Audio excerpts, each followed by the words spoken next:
Tonight, you might pay $100 for a $60 meal, and somehow, the restaurant is still losing money. Right, and the delivery driver is barely making minimum wage on that same order. Exactly. And to top it all off, the tech company running the app isn't even turning a profit either. Yeah, it's just this massive economic paradox. And it really is.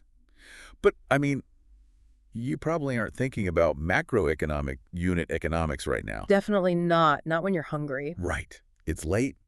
You're sitting on your couch. You are completely exhausted. And that familiar craving hits. Oh, yeah. We've all been there. You just want some classic New Zealand comfort food. Like maybe a massive parcel of fish and chips, right? Yeah, a slice of pavlova. Yeah. Or some incredibly tender roast lamb. Yeah. You know exactly what you want, and you just want it to magically appear at your front door. Without having to actually do anything. Exactly. So you reach for your phone, but when you look at that screen full of brightly colored logos, well, which app do you actually open? And where is your money actually going? I mean, it feels like a trivial choice, right? Just tapping an icon. Yeah, just a tap. But the moment you do, you are stepping onto this incredibly complex, high-stakes digital battlefield. Which is exactly the mission for our deep dive today. You've handed us a really fascinating stack of sources outlining this comprehensive breakdown of the top 5 food delivery apps in New Zealand. Right, looking at data for 2025 and 2026. Yeah, we're looking at market data, pricing structures, and those restaurant margins. And just to put the sheer scale of this into perspective, verified market research projects something wild. What's the number? They project the New Zealand food service market will hit a staggering $13.30 billion by 2032. Wow. Wait, 13.3 billion. Yeah, billion. That figure is monumental for a market the size of New Zealand. I mean, that's a huge chunk of the economy just going into food service and delivery. It really signals this fundamental behavioral shift. Yeah. Delivery apps have fully transitioned, Right, from a treat to a habit. Exactly, from an occasional weekend luxury to an integrated everyday utility. Okay, let's unpack this. Because to understand a $13 billion pie, we can't just look at the food. No, you have to look at who is serving it. Right. We have to look at the global giants currently carving up the biggest slices, starting with the absolute heavyweight in the room, Uber Eats. Uber Eats is just the undeniable dominant force here. Yeah, the sources make that pretty clear. Very clear. Looking at the data provided from Dashmo, they currently hold over half of the entire market share in New Zealand. Over half. Just them. Just them. And they maintain a 4.7 out of 5 app rating. Which is incredibly high for an app that basically relies on cold fries not ruining someone's day. Yeah, it's wild. They've built that empire by offering an unparalleled variety of restaurants. Oh, for sure. You can get anything. And they dominate the late-night delivery windows across major hubs like Auckland, Wellington, and Christchurch. They definitely have the variety. But looking at the sorts breakdown on their pricing model, it is aggressive. Oh, it's highly engineered. Yeah, you aren't just paying for a burger and a driver. It's a multi-layered gauntlet of fees. Right, let's break those down. Because there is the base delivery fee. Okay, so that's step 1. Then you add a dynamic busy area surcharge, which spikes the moment demand goes up. So if it's raining, you pay more. Exactly. Plus, there's a separate service fee calculated right at checkout. And the sources say that ranges from $1 to $4, right? Yeah, $1 to $4 just tacked on at the end. And that doesn't even touch the hidden menu markups. Right, the menu markups, because that's the part people don't see. The menu markups are the invisible engine of the industry. Because Uber Eats charges restaurants such high commissions. Precisely. The sources highlight that restaurants are forced to inflate their in-app prices just to survive. So if I buy a burger in the shop, it's cheaper. Way cheaper. As the research example points out, a meal that costs you $60 if you walked into the physical restaurant can easily balloon to $100 online. $100 for a $60 meal. That is insane. Once you stack the markup, the delivery fee, the peak surcharge, and the service fee, yeah, $100. It is the exact same drip pricing model used for buying concert tickets. Oh, that's a perfect comparison. You see a ticket for $50, but by the time you navigate the convenience fee, the digital processing fee, and the venue fee, you're paying double. And you just accept it because you want the ticket. Exactly. Are we essentially paying double just for the luxury of not putting on shoes? What's fascinating here is how these platforms leverage cognitive load against you. What do you mean by cognitive load? Well, by the time you reach that final checkout screen and see a $100 total, you have already invested so much effort. Oh, like browsing the menus. Right. You've spent 20 minutes browsing, customizing your order, you're neurologically anticipating the meal. My mouth is already watering. I'm not stopping now. Exactly. The friction of abandoning your cart and starting over, or worse, actually cooking, is higher than the pain of paying the fees. They know you're too hungry to back out. It's weaponized convenience. Which brings up DoorDash. They're a bit newer to the scene here, right? Yeah, relatively new. They launched in Wellington and Auckland in May of 2022. And they're holding a 4.5 rating according to the sources. Which is respectable. And they brought in this going out feature. Right, to offer in-store deals, like trying to drive foot traffic back to physical restaurants. It's an interesting hybrid model, but their delivery pricing is just as steep as Uber's. Yeah, let's look at those numbers. The delivery fee ranges from $5.50 to $12.50. Plus a mandatory $5 merchant contribution. Merchant contribution. So it's just another fee by a different name. Basically. So you are looking at up to $17.50 just in delivery costs. That is steep. But they push their DashPass subscription really hard to offset that, right? Extremely hard. It's $9.99 a month or $96 a year. And that lets you bypass delivery fees on orders over $20. Yes. And that subscription model is the ultimate endgame for a global platform. It is designed to create a walled garden. But hold on, let me push back on that. Sure. Because if I'm ordering twice a week and I'm saving 10 to 15 bucks in delivery fees every single time, I am genuinely coming out mathematically ahead by buying DashPass. Mathematically, yes, you are. So are they actually trapping the consumer? Or is it just objectively a good deal for heavy users? It is a good deal in a vacuum, but it fundamentally alters your consumer behavior. How so? It relies heavily on the sunk cost fallacy. Right.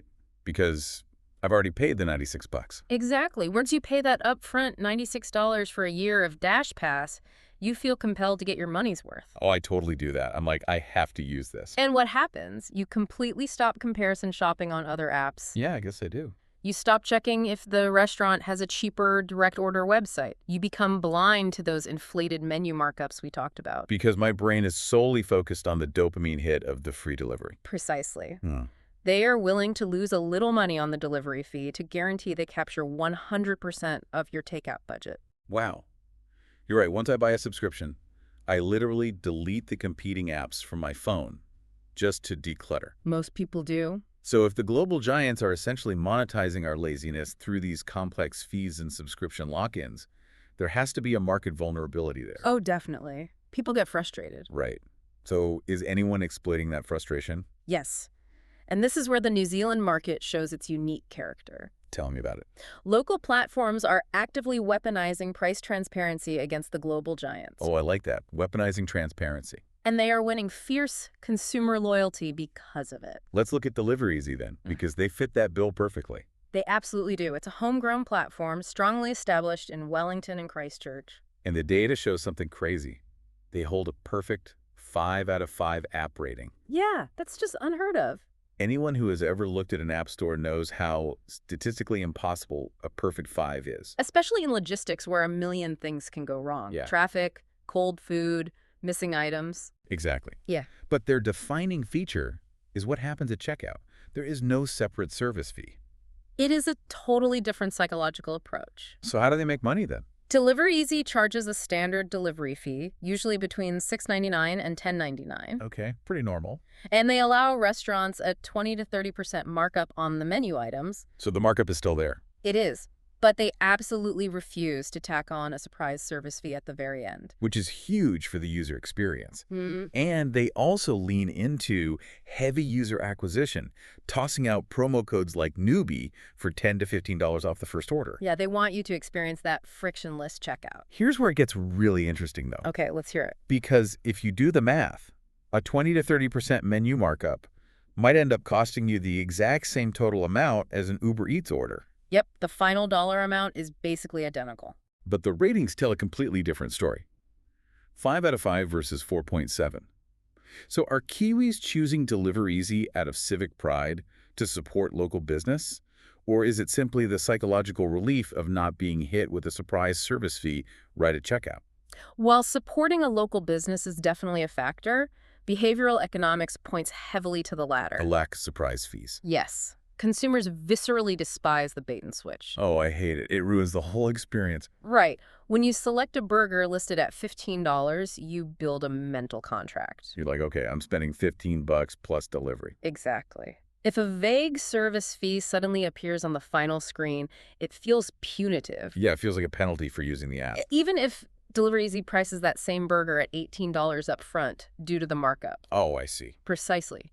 If the price is $18 up front, the mental contract is honored at checkout. The total cost to your bank account might be identical. But the perceived fairness is astronomically higher. That makes so much sense. Hiding the operational cost within the item price just respects the consumer's expectations. Exactly. And Delivereasy isn't the only one utilizing a hyper-local strategy. Let's look at YUMMI. Yeah, based out of Nelson. They hold a solid 4.0 rating, but their entire model is built around regional nuances. Focusing on independent eateries, small businesses, and local grocery delivery. Which is super smart. UMMI represents a fascinating counter-strategy to algorithmic scale. How so? Well, think about a platform operating out of a tech hub in California or Europe. They rely on automated systems to manage restaurants. Right, it's all algorithms and dashboards. UMMI survives by building a geographic moat.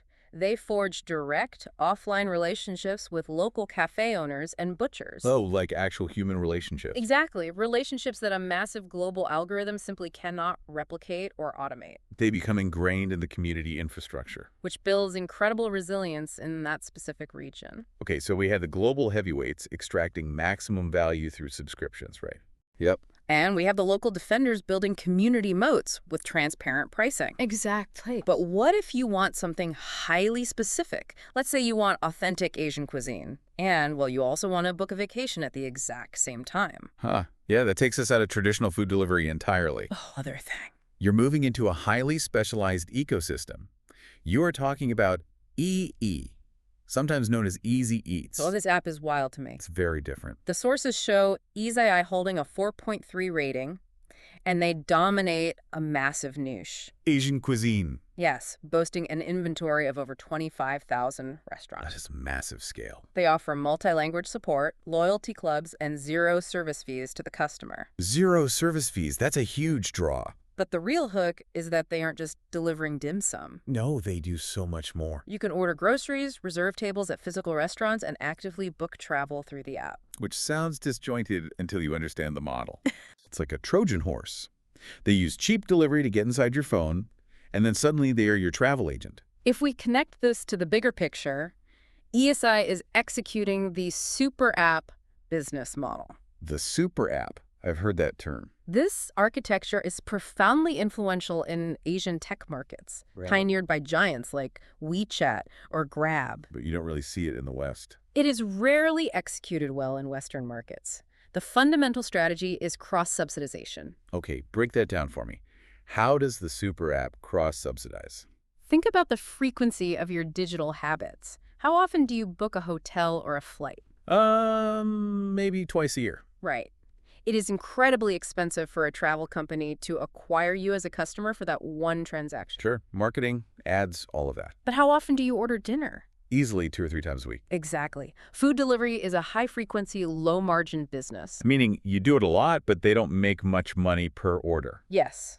Travel booking, on the other hand, is a low-frequency, incredibly high-margin business. Oh, I see where this is going. EASI leverages the daily hunger craving as a gateway habit. So they get you hooked with the food. They offer zero service fees on food delivery because they are treating it as a customer acquisition cost. Wow. Once you trust them to deliver your spicy curry quickly, once your credit card is stored in their system and the app is on your home screen, you build a routine. And then when it's time to book that flight. They leverage that daily routine to capture your broader, much more profitable lifestyle spending. They are essentially taking a loss on the noodles to sell you a high-margin weekend getaway. It's incredibly smart. That is brilliant architecture, but it also highlights the harsh reality of this entire market. It's underlying fragility of it. Yeah, all of this convenience, whether it's super apps or $0 delivery subscriptions, it relies entirely on a very precarious labor and restaurant ecosystem. And that ecosystem is fracturing. Yeah, the sources paint a pretty grim picture there. The platform, the gig worker, and the restaurant are all trying to extract profit from a single transaction. A transaction that barely generates enough revenue to sustain one of them, let alone three. Exactly. Let's look at the drivers, for example.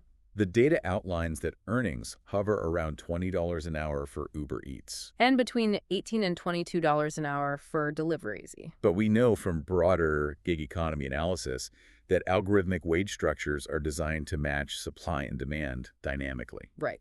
Which often suppresses hourly earnings to keep the front-end delivery cost artificially low for subscribers. The platforms require a constant oversupply of labor to ensure fast delivery times. Because if the food is cold, you delete the app. Exactly. But that inherently dilutes the earning potential for the individual rider. It is a system heavily weighted toward platform efficiency over worker stability. And the restaurants are in an equally tight spot. Maybe even tighter. The sources note that platforms take massive commissions on every delivery order. Up to 30% sometimes. It's gotten to the point where restaurants are actively advised by industry experts to seek out apps offering 0% commission on customer pickup orders. Just as a baseline survival tactic to maintain some sort of functional margin. That 0% pickup commission is a desperate lifeline. Because when a local restaurant sacrifices 20 to 30% of a ticket to an app, their entire profit margin evaporates. There's nothing left. We are looking at an industry that operates on razor-thin margins to begin with. Which explains why the app market itself is increasingly looking like a graveyard. Oh, absolutely. We tend to view these massive tech companies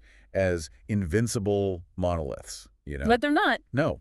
The sources explicitly state that Menulog, which is a major global brand, actually threw in the towel and ceased all operations in New Zealand in May 2024. Just packed up and left. They pulled out entirely, citing the small market size and the brutal, fierce competition. And they aren't the only ones. Other global giants like Deliveroo and Instacart don't even operate in New Zealand at all. They took one look at the unit economics and the competition and decided to stay away.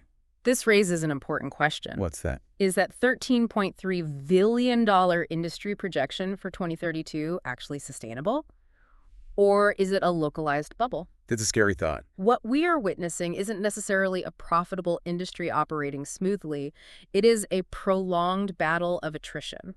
So they're just trying to outlast each other. Multi-billion-dollar platforms are willing to bleed capital and run at a loss for years in a specific region purely to starve out competitors like Menulog. The goal isn't to be profitable today. The goal is to be the last monopoly standing. So what does this all mean? It's a lot to process. For you listening right now, it means that this ecosystem is far more fragile than those sleek, colorful interfaces suggest. Every tap has a consequence. Every time you open one of these apps and place an order, you are effectively casting a vote for the future of the food industry in your city. Your swipe dictates which algorithmic labor models succeed, Which local restaurants keep their doors open. and which corporate giants survive the war of attrition. You have immense economic power concentrated in a very mundane daily decision. And now you have the insider playbook on how to use it. Exactly. If you are leaning on the global giants like Uber Eats or DoorDash, you have to stay vigilant against those staggering checkout fees. And the hidden menu markups that inflate your bill before you even get to checkout. If you're a heavy user, DashPass might shield you from the drip pricing. But remember, it is designed to kill your impulse to shop around. Don't fall for the sunk cost fallacy. Conversely, if you want absolute price transparency and want to ensure a larger portion of your money stays within the regional economy, well, look toward Delivereasy or UMI. The upfront cost might look similar, but you avoid the psychological penalty at checkout. And you bolster a localized network. And if you are prioritizing authentic Asian cuisine, want to avoid service fees altogether, and are intrigued by the super app ecosystem. EASI is your specialized tool. By understanding the mechanics beneath the interface, you shift from being a passive consumer to an informed participant in the market. Exactly. But before we finish up today, I want to leave you with a final thought to chew on. Let's hear it. We started by talking about that late-night craving for fish and chicks, right? And the desire to just have it magically appear at your door. The ultimate convenience. We've seen how third-party apps are forcing physical restaurants to inflate their prices just to cover the commission fees, slowly normalizing the reality of a $100 casual at-home meal. It is fundamentally re-anchoring our perception of what food should cost. So here's the thought. If this economic trend holds, and delivery apps continue to push both in-store and online prices higher just to sustain this fragile gig ecosystem, will physical restaurants in New Zealand eventually cease to be everyday casual dining spots? That's a real possibility. Will sitting down at a local cafe simply become too expensive for a normal Tuesday, turning physical restaurants into rare luxury experiences? While the actual everyday consumption of food gets relegated entirely to our living rooms. Orchestrated by an algorithm. Yeah. Will that classic New Zealand pavlova only ever be eaten on your couch? Something to consider the next time you hear a knock at the door.